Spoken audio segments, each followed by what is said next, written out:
quand le président Xi Jinping affirme que la Chine veut travailler main dans la main avec l'Europe, c'est un réel signal qu'il faut absolument saisir. Le monde est en train de se fragmenter. On voit un retour des blocs, des tensions commerciales, des logiques d'affrontement. Face à cela, la coopération sino-européenne peut et doit incarner une autre voie, celle du dialogue stratégique, du partenariat structurant et du respect mutuel. Les domaines cités sont d'ailleurs très pertinents: aérospatial, énergie nucléaire, numérique et même la biomédecine.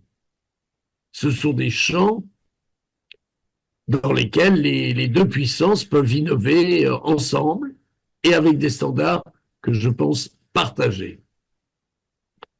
Mais cette coopération ne sera crédible que si elle s'inscrit dans un cadre clair, équilibré et réciproque.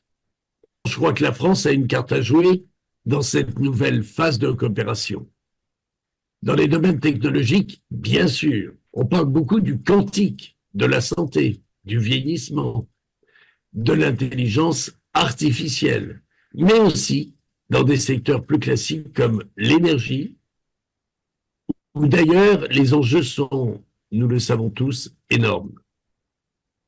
Et c'est là que je vais vouloir insister dans ma réponse.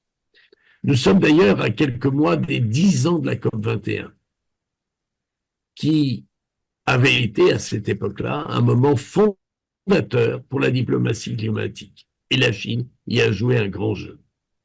Et juste avant cette COP, nous avions tenu à Paris le tout premier BCS, Business and Climate Summit, et qui avait réuni les entreprises et les États pour aligner à la fois l'action économique avec l'action climatique, c'est-à-dire fusionner ensemble les deux pour apporter du concret.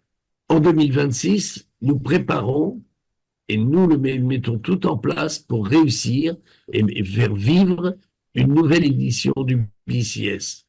Ça fera 10 ans. 10 ans, nous fêterons les 10 années de la COP21 des accords de Paris. Ce sera l'occasion de remettre la coopération industrielle et énergétique au cœur du dialogue sino-français. On doit parler ensemble d'électrification des ports, de mobilité bas carbone, de co-développement technologique.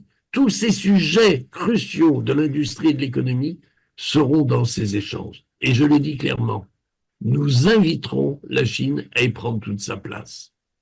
Parce que, au fond, il ne s'agit pas seulement de coopérer, il s'agit de montrer qu'un avenir industriel, sobre, ouvert et équilibré est possible. L'appel du président Xi Jinping au président Emmanuel Macron est un acte fort que nous respectons.